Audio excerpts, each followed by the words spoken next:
Mag-enjoy dahil nasa kalsada. Mag-iingat! Mag-iingat. At ano pa? Safety. Lisensya. Meron pa. Ha? Sumunod sa batas. Simpleng-simple. Be responsible. Diba? Lahat tayo dapat maging responsable sa pag-enjoy natin. Itong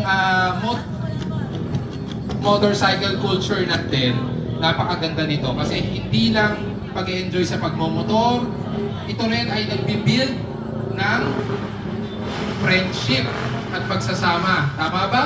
Yes! Yan ang pinaka-importante. Ayun na, umalis na sila. Wala. Natakot ata, walang plaka.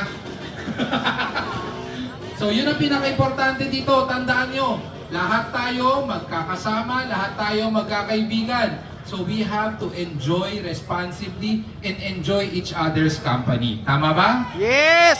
Yan ang pinaka-importante dito. We build solid foundations, we build solid friendship. At hindi tayo nandito para merong kompetensya, pero dapat friendly competition lagi.